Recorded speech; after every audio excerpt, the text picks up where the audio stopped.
Tema firman Tuhan pagi hari ini adalah menjaga harta rohani, ya. Semua kita pintar menjaga harta kita di dunia, tapi kadang kita lupa menjaga harta kita, harta rohani, ya. Ada Bapak Ibu yang pernah kehilangan harta? Pernah ya, rasanya tidak enak, rasanya tidak nyaman. Saya pernah beli baju baru, terus belum pakai saya cuci, terus saya jemur di luar. Waktu saya mau angkat, udah gak ada bajunya. Ku cari-cari sampai ke parit itu, ku cari. Mungkin tertiup angin pikirku, ku cari, gak ada. Wah, ternyata gak ada lagi, dan setelah itu gak pernah lagi hilang. Hanya itu pernah hilang baju di jemuran di tempat ini. Nah rasanya kok bisa hilang ya seperti itu. Dan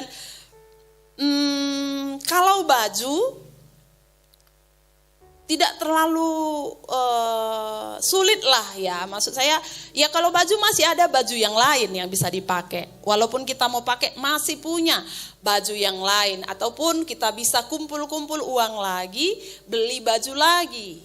Tapi ada satu pencuri yang tidak hanya mencuri sesuatu yang sekedar barang. Dia mencuri sesuatu yang begitu amat penting dalam hidup kita. Dan orang yang pernah tercuri barangnya itu biasanya dalam keadaan tidak sadar. Tidak tahu kenapa bisa barang kita dicuri orang, karena kita tidak tahu bakal ada pencuri. Kenapa bisa hilang tomat kita? Karena kita tidak sedang ada di posisi, kita tidak sedang berjaga-jaga sehingga pencuri bisa mengambilnya. Kita buka ayat pertama, Yohanes 10 ayat 10. Pencuri datang hanya untuk mencuri dan membunuh dan membinasakan. Aku datang, ini Yesus bilang ya. Yesus datang supaya kita semua, mereka itu kita semua mempunyai hidup dan mempunyainya dalam segala kelimpahan. Nah, pencuri datang memang hanya untuk mencuri. Dan siapa pencuri itu? Iblis. Pencuri itu langkah pertama datang mencuri. Setelah dia curi, langkah kedua membunuh. Setelah membunuh, kemudian dia membinasakan. Jadi Bapak Ibu, kita memang harus benar-benar berjaga-jaga terhadap harta rohani. Karena pencuri yang satu ini gak akan pernah curi baju saudara. Karena pencuri ini gak butuh baju, dia makhluk roh. Dia gak akan curi kereta saudara, karena dia transportnya bukan mobil, bukan kereta. Dia gak akan curi emas saudara, karena dia gak perlu perhiasan. Tapi apa yang akan dia curi? Dia akan curi harta rohani kita.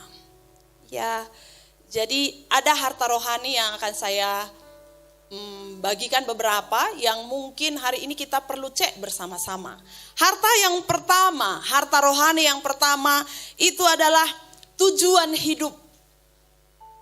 Bapak Ibu semua yang hadir di sini masih punya tujuan hidup, amin.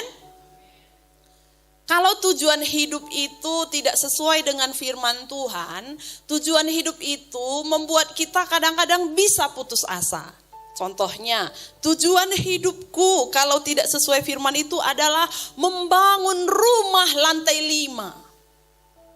Kalau itu jadi tujuan hidupku, karena itu tidak sesuai dengan firman Tuhan, itu akan membuat aku hilang sukacita yang bisa membuat aku juga stres. Karena bukan itu tujuan hidup. Tuhan menciptakan kita untuk menjadi penyembah Tuhan. Itu sebenarnya tujuan hidup. Ya, seperti kita datang hari ini memuliakan Tuhan. Kenapa kita bertahan memuji Tuhan? Padahal kalau kita ke ladang tadi ada uang masuk. Karena kita tahu ini tujuan hidup dan membuat hidup kita sukacita. Karena sesuai dengan tujuan Tuhan menciptakan kita. kita bawa persembahan lagi. Mungkin ke sini tadi saudara bawa mobil, ada bensin yang keluar, ada uang yang habis, ada keluarga yang harus tinggal di rumah. Kenapa saudara cari Tuhan? Karena ini tujuan kita diciptakan untuk menyembah Tuhan. Jadi kalau ada di antara kita yang sekarang sudah tidak punya tujuan hidup, bangun, pergi ke ladang, makan, tidur, bangun, pergi bekerja, tidur, makan, pergi bekerja, cari uang dan tidak ada lagi tujuan hidup kita memuliakan Tuhan. Berarti ada sesuatu yang telah hilang dari hidup kita. Ada yang sudah dicuri dari hidup kita. Apa itu? Tujuan hidup. Sebab kalau kita punya tujuan hidup, hidup kita ini akan berjalan beda dengan orang yang tidak punya tujuan. Pertama itu harta, tujuan hidup. Milikilah harta yang pertama, punya tujuan hidup, memuliakan Tuhan. Harta yang kedua, kasih, cinta pertama. Waktu ikut Tuhan, jatuh cinta sama Tuhan, waktu pertama mengasihi Tuhan, melayani Tuhan, apakah masih sama kekuatan cintanya, kekuatan kasih kita sama hari ini? Kita buka satu ayat, Wahyu pasal 2, ayat yang kedua sampai ayat yang kelima. Wahyu pasal 2, jemaat di Efesus itu ditegur Tuhan. Bukan karena mereka enggak ibadah lagi. Bukan mereka tidak kasih persembahan lagi. Mereka lakukan semua. Masih ikut komsel, masih ikut persekutuan, masih ikut semuanya pelayanan dia ikuti. Tapi ternyata ditegur Tuhan. Ayo kita baca ayat 2 mulai, nanti saya baca sampai ayat 5. Aku tahu segala pekerjaanmu, baik jerih payahmu maupun ketekunanmu. Aku tahu bahwa engkau tidak dapat sabar terhadap orang-orang jahat.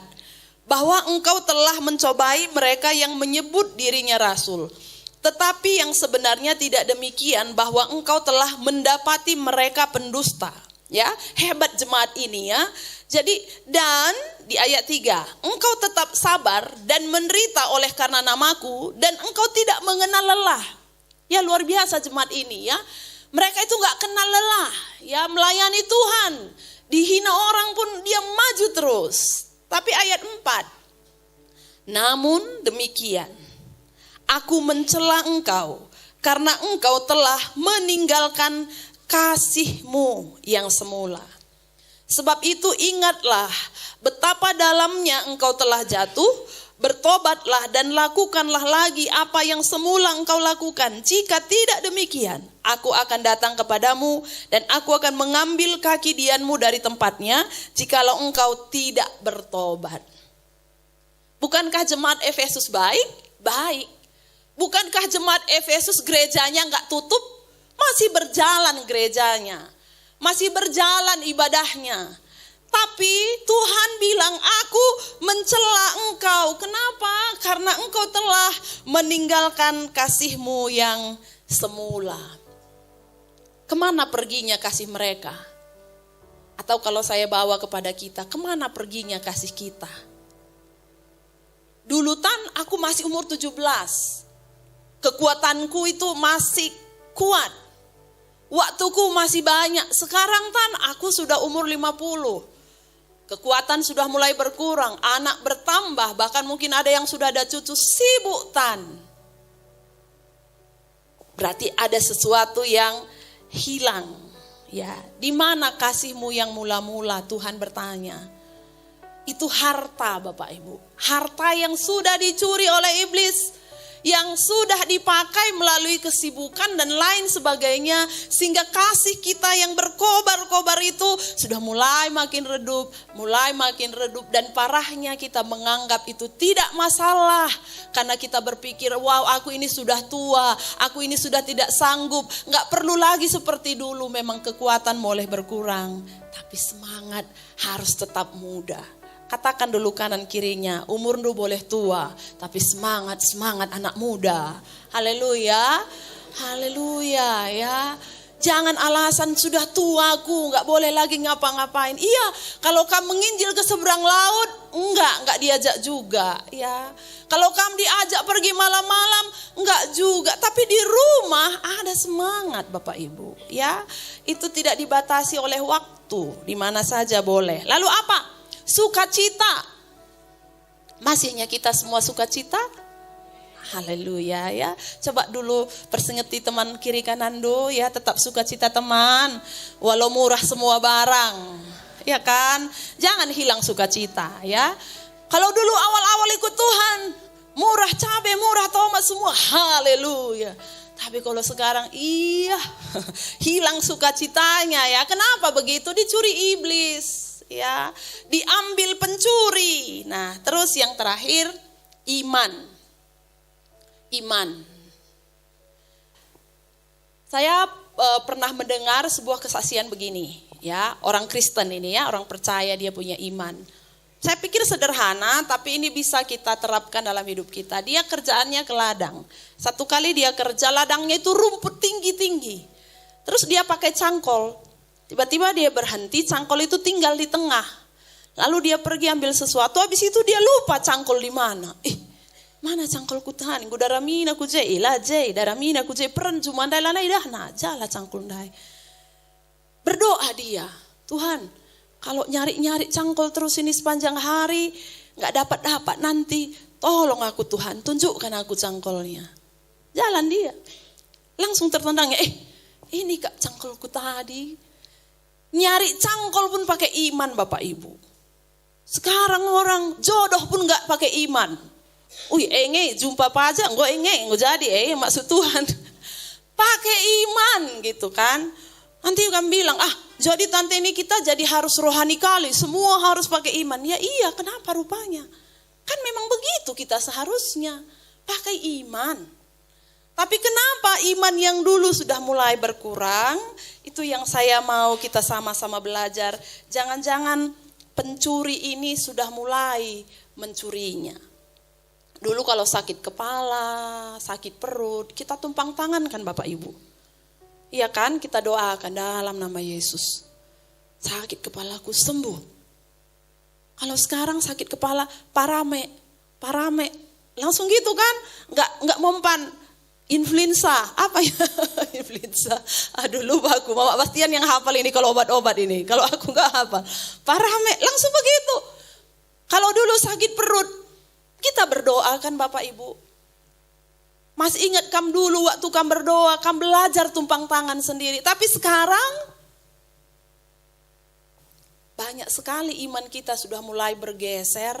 Kadang karena pengetahuan, kadang karena pergaulan, kadang karena media sosial dan lain sebagainya. Iman, kita mau belajar sedikit lebih banyak tentang iman. Iman itu adalah penglihatan jenis kedua. Jadi mata rohani ini penglihatan jenis pertama. Kalau iman itu jenis kedua. Dia bisa melihat lebih dari keadaan. Di mata kita tetap berfungsi, tapi ada mata jenis kedua yaitu iman. Dia itu bisa memandang lebih dari sekedar keadaan. Jadi iman itu kadang memang bertentangan dengan mata jasmani. Jadi kalau sama selalu mata dengan iman, apa yang dilihat oleh mata begitulah iman. Jangan-jangan itu bukan iman. Karena iman itu kadang-kadang gak sesuai dengan mata jasmani. Kita melihat semuanya belum baik. Tapi mata rohani atau iman itu melihat semuanya akan jadi baik. Ada satu bapak yang kemudian dia disebut sebagai bapak semua orang percaya. Namanya Abraham. Tidak ada di Alkitab selain Abraham yang disebutkan sebagai bapak, entah bapak apapun gitu ya. Atau Salomo, bapak semua orang berhikmat, tidak disebut di Alkitab. Atau misalnya Musa, bapak semua orang yang berkenan pada Tuhan, enggak juga. Tapi Abraham itu dikenakan pada dirinya, bapak semua orang yang percaya. Memang kalau kita renungkan Bapak Ibu, bagaimana Abraham ini menjalani hidupnya, benar-benarlah memang luar biasa. Coba kita bayangkan, dia pergi dari satu kota kepada satu kota yang lain dengan tidak tahu tujuan yang mana yang mau dia tuju. Dan Bapak Ibu kita harus ingat bahwa waktu itu Abraham berangkat itu tidak hanya berdua. Enggak hanya dia dengan si Sarah istrinya. Dia punya, buktinya satu kali ada Lot. Kan berarti ada keluarganya. Lalu dia punya hamba yang harus dibawa-bawa. Lalu dia punya beberapa harta.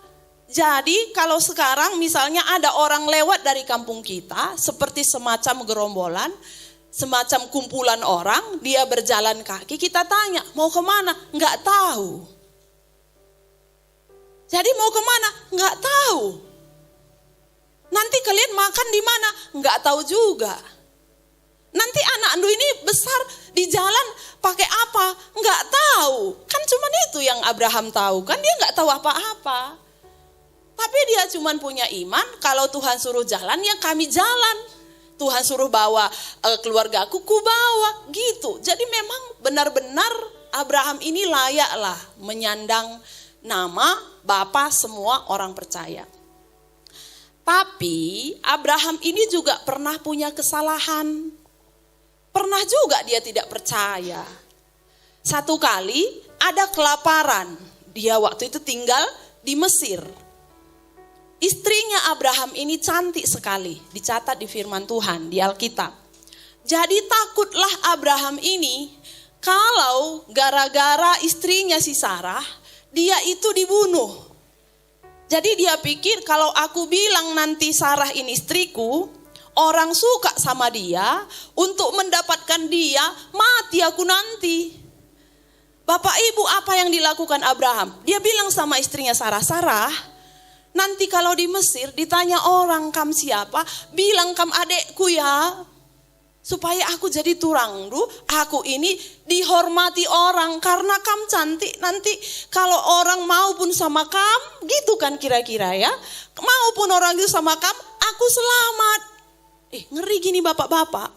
Istrinya dikorbankannya jadi tumbal biar selamat aku. Kan akhirnya ini Sarah mau juga. Karena memang dicatat di Alkitab Sarah itu menganggap Abraham itu tuannya. Jadi seorang hamba dia pasti iya. Ya, pelajaran yang penting bagi kita istri. Iya sama suami kan gitu ya. Nah akhirnya betul Bapak Ibu, orang Mesir suka sama Sarah. Dan mereka memperlakukan mereka baik karena Sarah cantik. Dan mereka merasa Abram itu adalah abangnya. Dan dibawalah akhirnya Sarah itu ke istana. Bebaslah Abraham. Abraham bebas ya, lehernya gak kena jerat, dia bebas. Tapi sekarang istrinya sudah ada di istana. Bapak Ibu kira-kira di istana Sarah itu disuruh ngapain? Baca Alkitab? Nggak mungkin, mau dijadikan istrinya. Itu sebabnya Tuhan marah sama raja di Mesir. Kenapa kau ambil istri orang itu? Tuhan yang peringatkan, Abraham lepas tangan. Pernah terjadi di Abraham. Dan saya melihat ini sebuah bentuk ketidakpercayaan bahwa Tuhan bisa membela dia. Tapi waktu Tuhan kasih tahu kepada Mesir dan Mesir kembalikan istrinya, dia marah sama Abraham. Pergi kau Abraham, kenapa kau mencoba menjerat kami? Bawa istrimu. Dan setelah itu Abraham taat lagi. Itulah Abraham. Abraham juga punya kelemahan, kadang hidupnya seperti sip siang, sip malam. Kadang-kadang seperti ada di atas, ada di bawah. Sama seperti hidup kita, tapi ketika dia tahu dia sedang ada dalam kelemahan, Abraham kembali taat. Abraham taat. Abraham taat lagi. Abraham taat lagi. Waktu dia tahu dia sudah ada di titik lemah, dia disadarkan oleh firman Tuhan, dia taat lagi, taat lagi. Saya mau membawa kita kepada satu kehidupan di 1 Samuel 30 ayat 1 sampai 25. Kisah kehidupan yang jarang kita baca, tapi ini saya rasa hari ini perlu menjadi perhatian kita. Ini kita pindah tokoh kepada satu tokoh namanya Daud. Daud itu adalah menantunya Saul, Raja Saul. Dan satu kali Saul itu begitu menginginkan kematian menantunya, Daud. Daud ini dikejar-kejar, kemanapun dikejar-kejar. Sehingga Daud itu gak ada tempat aman di Israel. Dia harus pergi ke negara musuh. Tinggal dia di Filistin. Di sanalah dia baru aman, gak dikejar lagi sama Saul. Jadi setelah dia ada di Filistin, 2 tahun dia di sana, dia jadi pembantunya orang Filistin. Mereka perang, dia ikut bantu. Dan Daud itu di musuh pun dia tetap jujur. Satu kali orang Israel ini harus berperang melawan Filistin. Jadi seharusnya Daud ini memerangi bangsanya sendiri. Tapi ternyata ada pemimpin orang Filistin bilang, ngapain kita bawa Daud? Suruh aja pulang. Kata temannya, dia itu baik, dia jago perang. Kalau kita berperang melawan Israel, nanti belum tentu di tengah-tengah pertempuran dia membelot. Dan kemudian dia membela Saul, membela lagi negaranya. Kalah kita, jangan bawa dia gitu. Akhirnya Daud itu gak diperbolehkan pergi, dia disuruh pulang ke rumahnya sementara ya di Filistin, namanya Ziklag. Waktu dia berjalan dengan pasukannya, dengan pimpinannya, Daud itu ada 600 di bawahnya, 600 orang. Mereka berjalan dari jauh, mereka lihat Ziklag itu terbakar semua. Tentu sebagai seorang kepala keluarga dan kepala pimpinan kumpulan mereka, Daud dan semua prajuritnya itu sangat terkejut dan mereka segera bergegas ke sana. Dan betul waktu tiba di Ziklag, tidak ada satu orang pun yang tinggal. Anaknya perempuan, anak laki-laki, istri-istrinya, kambing dombanya, semua diangkut orang. Dicatat di firman Tuhan, mereka nangis sampai mereka tidak sanggup lagi menangis. Gitu, saking mereka sedihnya. Karena sudah tidak tahu mana anak istrinya, semuanya sudah hilang. Tidak ada lagi harapan sama sekali. Dan ke-600 orang itu karena dalam keadaan tertekan, mereka bilang, ini semua gara-gara Daud. Daud yang buat kita terjepit. Daud yang bawa kita ke Filistin. Daud yang membuat kita akhirnya kehilangan anak. Ayo kita lempari Daud ini pakai batu. Sangat terjepit Bapak Ibu ya. Dia pun kehilangan anak, kehilangan istri, kehilangan harta. Dan ternyata temannya pun hilang. Ke-600 orang itu bersiap-siap untuk lempari Daud. Tapi ada satu peristiwa yang perlu kita ingat baik. Ya, 1 Samuel pasal 30 ayat 6. 1 Samuel pasal 30 ayatnya ayat yang ke-6. Apa yang dilakukan oleh Daud? Dan Daud sangat terjepit karena rakyat mengatakan hendak melempari dia dengan batu. Seluruh rakyat itu telah pedih hati masing-masing karena anaknya laki-laki dan perempuan. Tetapi Daud menguatkan kepercayaannya kepada Tuhan Allahnya. Ketika dia terjepit tidak ada lagi harapan dimanapun. Ini yang dilakukan Daud. Dia menguatkan kepercayaannya pada Tuhan. Saya memikirkan begini, Daud itu gak mungkin di tengah-tengah kerumunan itu kemudian dia kuatkan, enggak. Mungkin saya pikir dia akan pergi sedikit ke arah pinggir, mungkin ke arah pohon yang lain, atau mungkin ke bangunan yang lain. Kemudian dia berdoa di sana. Tuhan yang sudah melepaskan aku dari singa akan melepaskan aku juga dari bahaya ini. Tuhan yang sudah membela aku mengalahkan Goliat yang besar akan menolong aku juga. Tuhan yang sudah menolong aku, memberikan aku kemenangan setiap berperang, akan menolong aku juga. Itu menguatkan iman. Bapak Ibu, waktu kita mengalami keadaan terjepit, kuatkan iman kita. Tuhan yang sudah tolong aku waktu muda, Dia juga yang akan selamatkan aku hari ini. Tuhan yang sudah menolong aku kemarin saat kami hampir tidak makan. Tapi hari ini kami sudah diberi kelimpahan. Tuhan yang sama yang akan menolong aku. Daud menguatkan kepercayaannya kepada Tuhan. 1 Samuel 30 ayat 8. Kemudian bertanyalah Daud kepada Tuhan, katanya, haruskah Aku mengejar gerombolan itu, akan dapatkah mereka kususul? Dan ia berfirman kepadanya, kejarlah, sebab sesungguhnya engkau akan dapat menyusul mereka dan melepaskan para tawanan. Kenapa Daud harus bertanya? Apakah Daud itu tidak pintar berperang? Apakah Daud itu tidak tahu strategi perang? Apakah Daud itu hilang kekuatan, keberanian? Jawabnya tidak. Memang kehidupan Daud itu mengajar kita dalam keadaan apapun cari Tuhan. Biasa Daud itu berperang, Bapak Ibu, biasa. Dan selalu menang. Singa saja dikalahkan oleh Daud. Goliat saja yang raksasa, satu pun orang Israel gak berani menghadapinya. Dia berani. Tapi kenapa dia harus bertanya? Ini juga untuk menunjukkan pada kita bahwa dalam segala hal dalam hidup kita perlu tanya Tuhan. Oh, kami udah biasa tanam tomat. Aku udah pintar tanam tomat. Apakah gak perlu tanya Tuhan? Perlu. Ininya aku tanam Tuhan. Nah, seperti saya bilang tadi, tante ini diajarinya kami rohani kali. Ya iyalah, harus rohani lah kita. Daripada kita duniawi kali, kan bagus kita rohani kali. Ku jualnya tomatku ini Tuhan, ditawarnya 7.000. Ku tunggunya Tuhan. Nah kan boleh bertanya. Sikapnya yang perlu kita buat bagus ya, nggak harus bersujud, tutup mata di tengah pajak, nggak harus begitu kan. Di hati kan bisa. Dan Bapak Ibu juga punya pengalaman kan, waktu Bapak Ibu berdoa bagaimana Tuhan bela kita kan.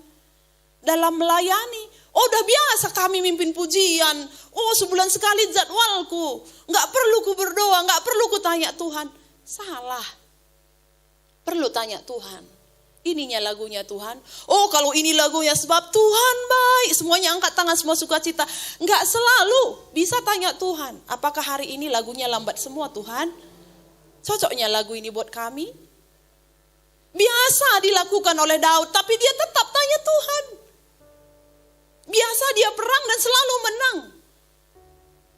Tapi perlu bertanya pada Tuhan. Ya, setiap kali kita bimbang, tanyalah Tuhan. Gimana Tuhan? Buatlah tanda kalau aku memang harus pergi. Kalau tidak Tuhan, buat halangannya supaya aku gak pergi. Gitu ya, anak-anak kami, ininya pekerjaan yang terbaik Tuhan. Kami bimbang, mungkin ini belum keluar nilainya, ini sudah keluar. Ini sudah keluar pengumumannya, ini belum keluar. Kalau ini kuiyakan nanti ini gak bisa, gimana Tuhan, yang mana? Kalau memang harus ini Tuhan, kuatkan langkahku. Tapi kalau enggak, buatlah supaya aku gak jadi ke sana. Anak-anak kami yang cari jodoh, begitu juga. Tuhan ininya jodohku. Kalau enggak, buat aku ilfil. Nah, aku ingat ilfil ini bahasa suami saya ya. Buat aku ilfil supaya gak jadi menikah sama dia. Bisa jadi Tuhan pakai cara ilfil juga supaya gak jadi. Jadi setiap kali saudara bimbang, berdoalah. Ya, kita harus belajar lebih rohani dari hari-hari sebelumnya. Walaupun dunia mengajarkan kita sekarang untuk lebih profesional, saya mengingatkan kita untuk lebih rohaniawan. Semua boleh profesional, kadang-kadang gak terbedakan mana profesional dan mana diurapi Tuhan. Mana pelayan yang diurapi Tuhan dan mana yang pintar, kadang-kadang gak terbedakan. Tapi kita mau belajar semua, belajar cari Tuhan. Profesional penting, melayani pintar penting, tapi lebih penting semua cari Tuhan. Ayat 17-20. Dan pada keesokan harinya Daud menghancurkan mereka dari pagi-pagi buta sampai matahari terbenam. Tidak ada seorang pun dari mereka yang lolos kecuali 400 orang muda yang melarikan diri dengan menunggang unta. Daud melepaskan semua apa yang dirampas oleh orang Amalek itu, juga kedua istrinya dapat dilepaskan Daud.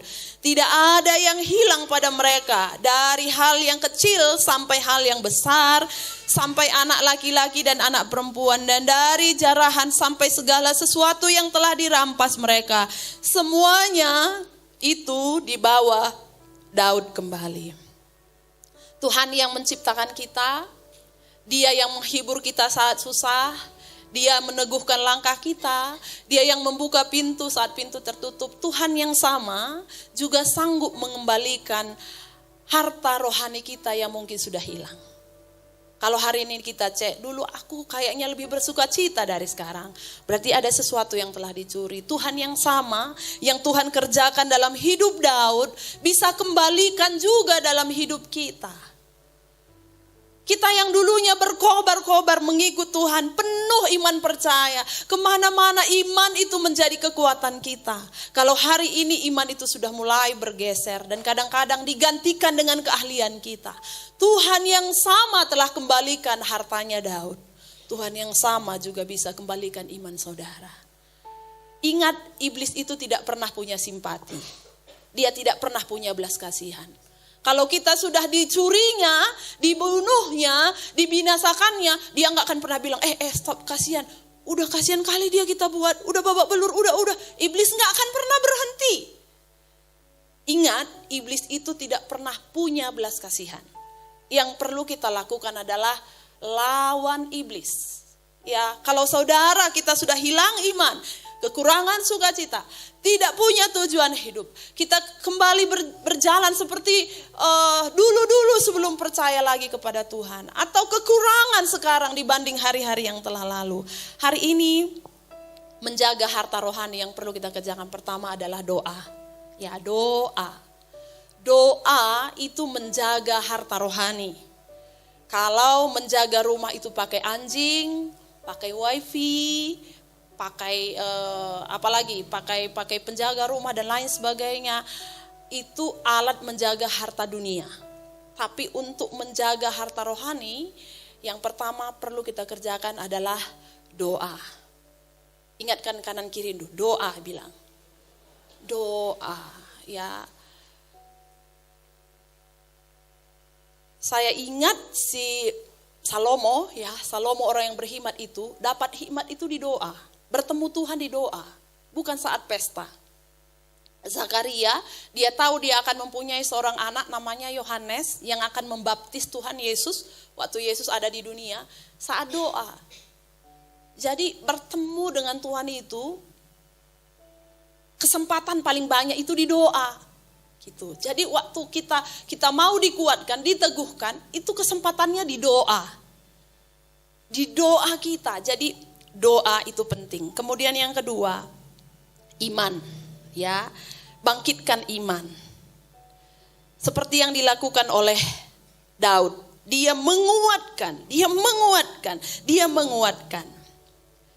Ada doa, ada iman yang perlu kita kerjakan hari ini untuk mengembalikan kebahagiaan di keluarga kita, ya, untuk menyelamatkan keluarga kita, untuk membangkitkan roh kita supaya kembali menyala-nyala di hadapan Tuhan, ya.